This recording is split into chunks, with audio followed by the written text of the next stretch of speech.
ಒಬ್ಬ ದಕ್ಷ ಅಧಿಕಾರಿಯಿಂದ ಸಾಮರಸ್ಯ ಕಾಪಾಡುವುದು ಸಾಧ್ಯವಿದಾದರೆ ಯಾಕೆ ಇಂಥ ದಕ್ಷ ಅಧಿಕಾರಿಗಳನ್ನು ನಾವು ಸೃಷ್ಟಿ ಮಾಡಬಾರ್ದು ಇಂಥ ಸಮಯ? ಒಂದನೇ ವಿಷಯ. ಎರಡನೇದು, ಇಲ್ಲಿ ಒಂದು ಬಹಳ ಅಗತ್ಯ. ಇವತ್ತು ನಾವು ಪ್ರತಿಯೊಬ್ಬರು ತಿಳ್ಕೊಳ್ಬೇಕು. ಪುರಾಣಿಕರು ಒಂದು ಮಾತು ಹೇಳಿದರು, ಬೂದಿ ಮುಚ್ಚಿದ ಕೆಂಡ ಹೇಗೆ ಸೃಷ್ಟಿಯಾದದ್ದು ಬಹಳ ಅಗತ್ಯ. ಮೊದಲು ನಮ್ಮ ಸೈಬರ್ ಡಿಪಾರ್ಟ್ಮೆಂಟ್ ಅನ್ನು ಸ್ಟ್ರೆಂಥನ್ಗೊಳಿಸಬೇಕು.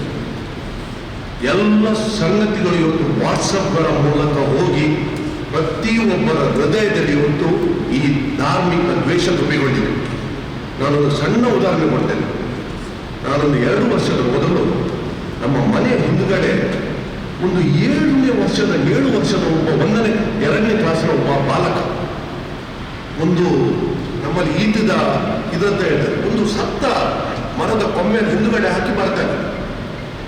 ನಾನು ಕೇಳಿದೆ, ಅದು ಏನಪ್ಪ ಅಂತ ಹೇಳಿ. ತಲವಾರಿ ಅಂತ ಹೇಳ್ತಾರೆ.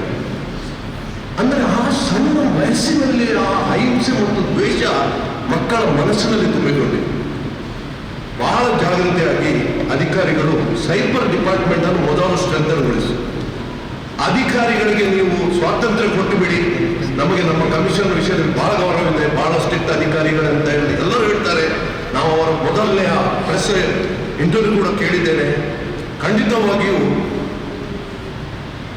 ಶಾಂತಿ ಅವರು ಸ್ಥಾಪನೆ ಮಾಡ್ತಾರೆ. ಕಾನೂನಾತ್ಮಕವಾಗಿ ಏನು ಕ್ರಮ ಕೈಗೊಂಡು ನಮ್ಮ ಸಂವಿಧಾನದಲ್ಲಿ ಎಲ್ಲ ಇದೆ, ಆಗ್ತದೆ. ಎರಡನೇ ವರ್ಗ ನಮ್ಮ ಧಾರ್ಮಿಕ ಮುಖಂಡರು. ಪ್ರತಿಯೊಬ್ಬ ಧಾರ್ಮಿಕ ಮುಖಂಡರಿಗೆ ಒಂದು ಜವಾಬ್ದಾರಿ ಇದೆ. ನಿಮ್ಮ ಧರ್ಮಕ್ಕೆ ಸಂಬಂಧಪಟ್ಟ ಯಾವ್ಯಾವ ನಿಮ್ಮ ಗ್ರೂಪ್ಗಳಲ್ಲಿ ವಾಟ್ಸಪ್ ಕ್ರಿಯೇಟ್ ಆಗ್ತದೆ, ಒಂದು ಕಣ್ಣಿಟ್ಟು ನೋಡಿ. ಅದನ್ನು ನೀವು ನಿಮ್ಮ ಆ ಗ್ರೂಪಲ್ಲಿ ಮೊದಲು ನಮ್ಮ ಮನೆಯನ್ನು ಸರಿ ಮಾಡಿಕೊಳ್ಳೋದು.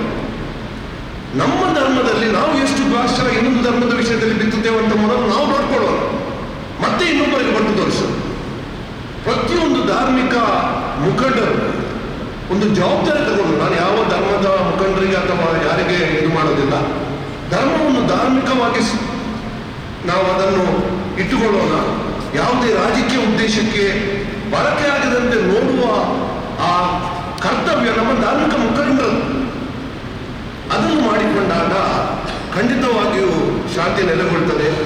ಅಧಿಕಾರಿಗಳು ತಮ್ಮ ಜವಾಬ್ದಾರಿಯನ್ನು ನಡೆಸಿದರೆ ಯಾವುದೇ ಸಮಸ್ಯೆಗಳು ಇಲ್ಲ ಅಂತ ಹೇಳಿ ನನ್ನ ಅಭಿಪ್ರಾಯ.